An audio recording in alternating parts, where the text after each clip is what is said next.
We've got Andrew Petro with NASA. You're a program executive. What department do you work in specifically? It's the Innovative Project Partnership, the Innovative Partnership Project Office. So, what does that entail? We do a whole range of projects that are trying to increase the involvement of commercial space activity with NASA, partnerships between the NASA and private companies and organizations outside of NASA, other government agencies, private institutes, universities. Just any kind of new way for NASA to partner with the outside world and bring new things into NASA and share what we have with the rest of the space community. Is that partnerships like SpaceX, Armadillo, X-Core, things like that? Sure. Well, I mean, it ranges from small business innovative research program that involves large numbers of companies in research projects of interest to NASA, and then things like the Centennial Challenges, which is our prize program, and a thing called Seed Fund, which is small projects involving contribution from NASA and contribution from the outside organizations, for projects that are of interest to both parties, and a number of other things. We're just beginning creating opportunities for new projects to test their technology in the space environment. In this case, on zero-G aircraft, where they can test in microgravity or lunar or Mars gravity conditions, and that's an important thing for a new technology to show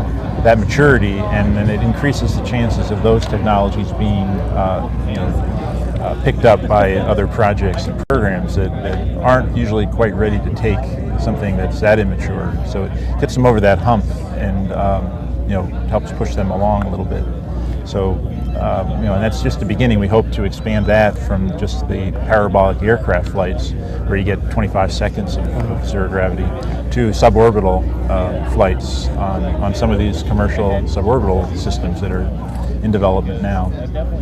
It's funny because no one ever says like Virgin Galactic. Everyone just says suborbital flights. Are there more? Because that's the one I think of off the top of my head. Part of it is that part of it is that we're we have to be fair to every possible competitor out there. Mm-hmm. So anything we do is going to be an open competition where everybody has a fair chance at it. At the moment, sure, Virgin Galactic is the one that's out there, with specific plans to get started. But there are going to be others, mm-hmm. and others maybe not quite as far along, but they're probably close behind. And, absolutely. And we'll work with whoever is out there, ready to go. So we were talking, actually, I think it was yesterday, about another program you've got coming up, another competition, and that's based on the space elevator concept. Right. Tell me a little bit about that. Yeah. Well, it's really there's two parts to it.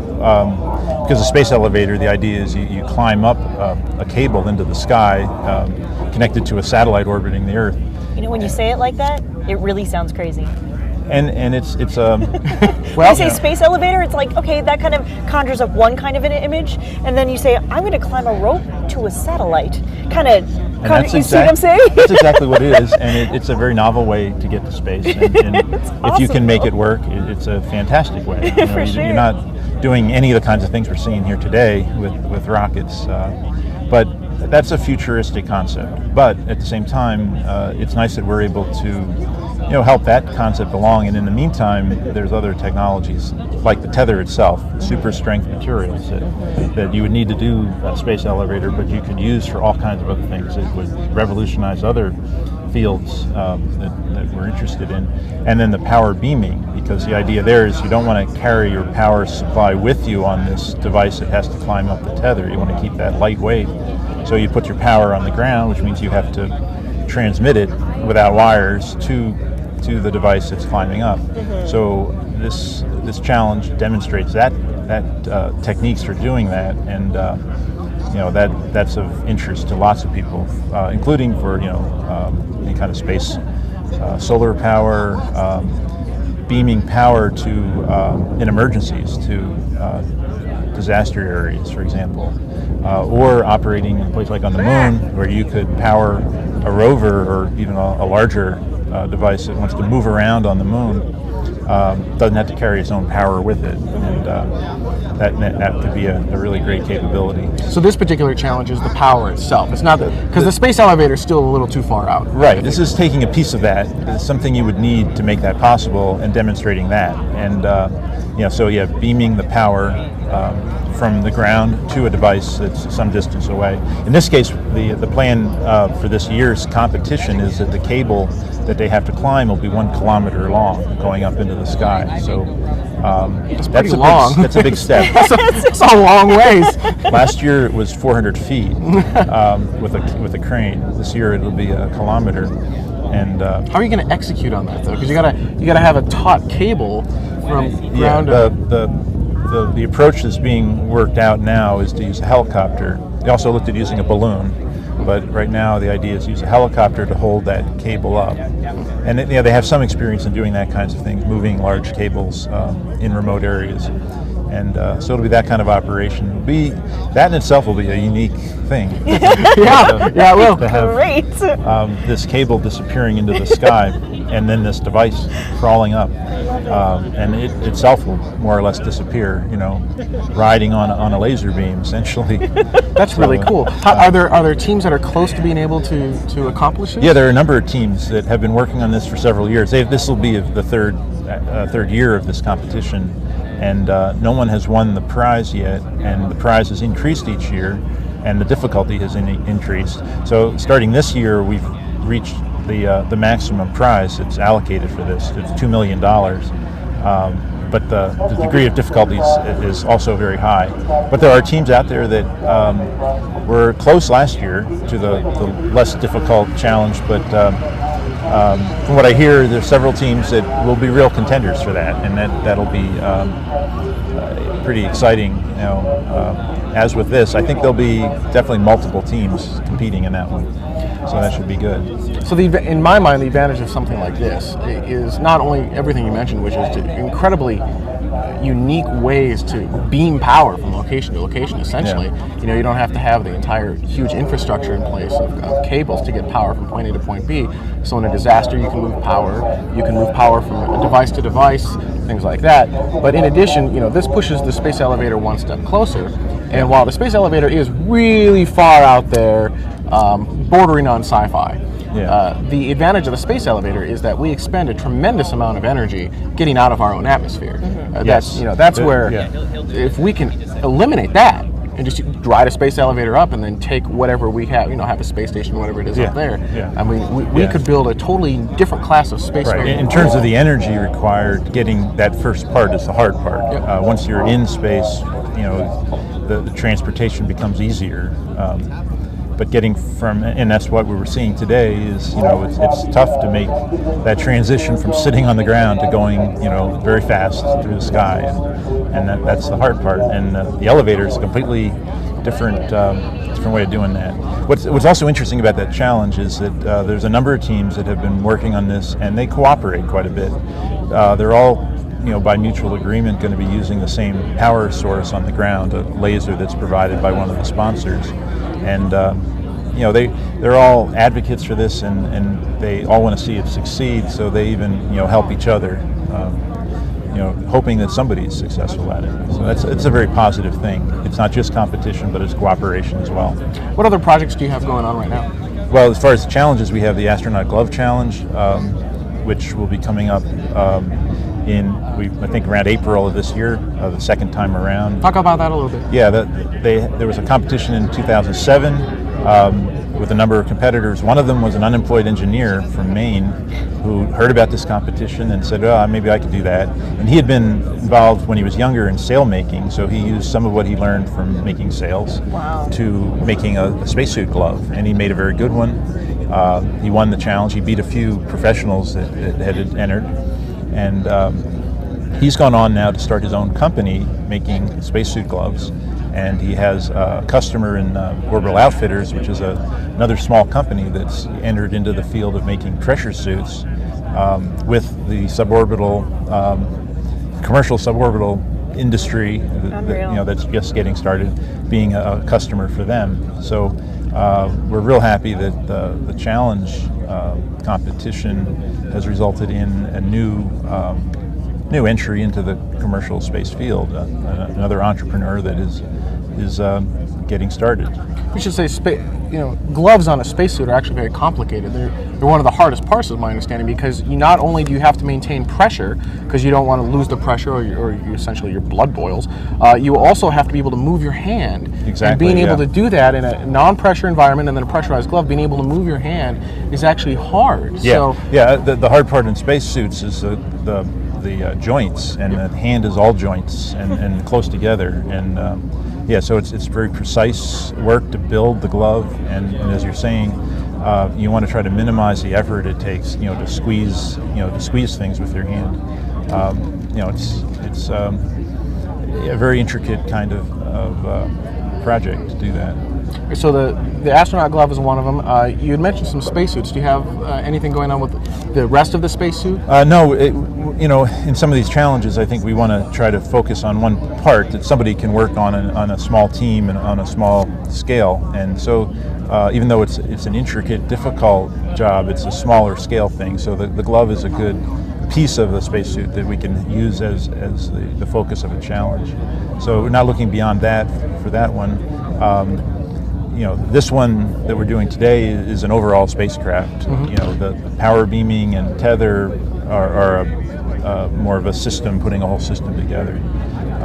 Then we have the Regolith excavation challenge, which Regolith is lunar soil essentially, and we have a big box, 8 tons of simulated lunar regolith, and the challenge is to build a robot that autonomously, that's without any remote control, it just is pre-programmed to get in this box, dig up 300 pounds of the soil and dump it in a box. And we had the latest round of that competition in August. We had 16 teams show up, and none of them were able to meet the full challenge, but it was an amazing array of these robots that showed up, and a little bit like the robot battles, except instead of fighting each other and trying to destroy things, they're doing something productive, useful, and that's a really fascinating thing too. When we do projects, design projects at NASA for these kinds of things, usually you have lots of ideas, but you don't have the resources to build more than maybe 1 or 2 at the most working prototypes. So here we had 16 working prototypes showed up, and we had a lot of NASA people there to see them and interact with the competitors, and we can learn from their experience. They learn from each other, lots of interaction between the competitors, and they all want to come back next year, even though no one won. They were all good sports about it.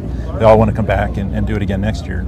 Well, it's worth pointing out that digging through moon soil is actually quite hard because it's so abrasive. It's like sand with jagged edges. It just gets in everything, like, and it destroys joints. Tiny pieces of glass, and they get interlocked, which makes it very compact. And what we did is, between each run, when each team had their chance to dig, they put all the soil back and then pounded it back down so that it would be similar to what you would find in a fresh spot on the moon. And it was pretty interesting, even to get to walk around, in this big box on the biggest chunk of something like the moon on our planet. And I gotta get a jar of that stuff just to set it on my desk or something. That'd be kind of cool. Yeah, it's pretty expensive actually. Yeah. It's simulated moon dust at that point is what. So, but it's pretty unusual stuff, and we had the dust coming up, and that was a big issue for a lot of them. Of course, we don't, it's at 1 gravity and it's in an atmosphere, but still a lot of the physical properties are similar, and the problems that teams have to solve as far as the mechanisms not getting jammed up is the same kind of problem that we'll face on the moon. So it's I think a very, very interesting challenge. Do we have questions from the webcast? Somebody wanted to ask you about the Hoyt tether. That's a particular... I think it came around the time when we were speaking of the space elevator. Yeah, I'm not completely familiar, but I think they're talking about a space elevator. And that's the other part of the challenge. And it's a separate part, a materials challenge, to make a material that is much, much stronger than anything we have today. And that's what you're going to need to make this tether work. Unobtainium. Well, not quite. Not quite unobtainium, but certainly beyond anything we have today. But we see with the potential for the carbon nanotubes to be exactly the kind of material that everybody's always imagined would be the thing that would make this possible. And there's a lot of progress being made there. There's still some more work to be done.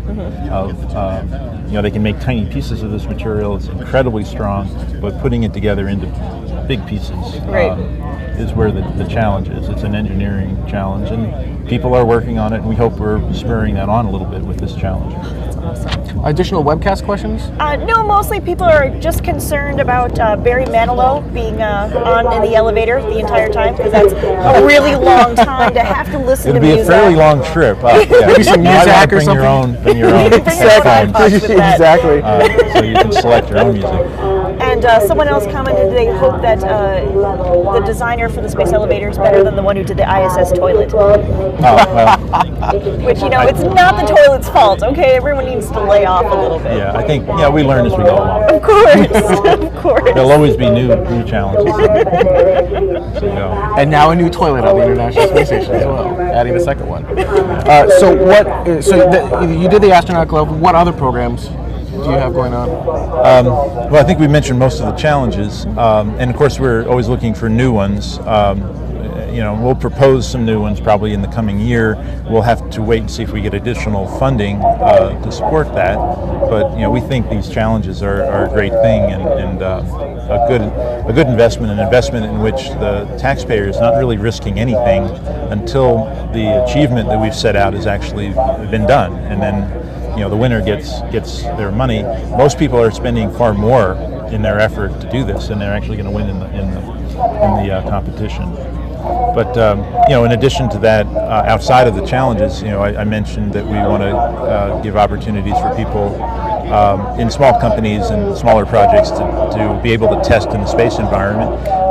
Another thing we're doing is setting up a program for NASA employees to go spend up to a year working at an outside company or other institution at no cost to that host. NASA would pay their salary, they would share their experience, and they would learn about how these outside organizations do their business and bring those ideas back into NASA. Any particular organizations? Well, is that like a football player taking ballet lessons? A little bit like that, I think. Of course, it would be something that's relevant, not necessarily in our field, right? But where people have ways of approaching what they're doing. And you go back and look at Henry Ford invented the assembly line for automobiles, but he learned from looking at meat packing plants and sewing machine factories and other things where people were doing something very different from making cars. Right. But and that's the same idea. We want to see how people in other fields are doing things. We all want to be innovative. We all want to be creative, and we can learn from how other people are doing that, and then create opportunities for new partnerships in the future too. And so we'll be targeting places that are outside the normal aerospace companies and the places that we usually have a lot of interaction with already. So sorry, the flies are crazy around here. And I think that's going to be good for everybody, and I think it's something we'll see a lot of organizations doing in other industries as well, learning from each other in that way. Because I think innovation really comes from, finding, using old ideas to find new solutions. And there aren't so many new ideas. Right. But just finding new repurposed. ways to put them together, and that's what we need to try to do. And we'll definitely be trying to do more. And it's it's not just the technologies, new technologies, but it's new business models. Right. And things like prizes, of course, are one of the business models we've tried to introduce here. It's something new to NASA, but not new, in history. And but it's a change. It's a big change, and doing lots of other things like that. And I managed a thing called the Innovation Incubator, which can be a lot of different things. It includes these prizes. It includes these other projects I was talking about. And it could be almost anything, so it's exciting to say, well, what can we think of doing that Do you take could suggestions? be? Of course. How about the coolest husband-wife webcast interactive team in space? Well, broadcasting live from the moon. we might be seeing that today. And I think we do have. I think we have to find new ways to share what we're doing with the public.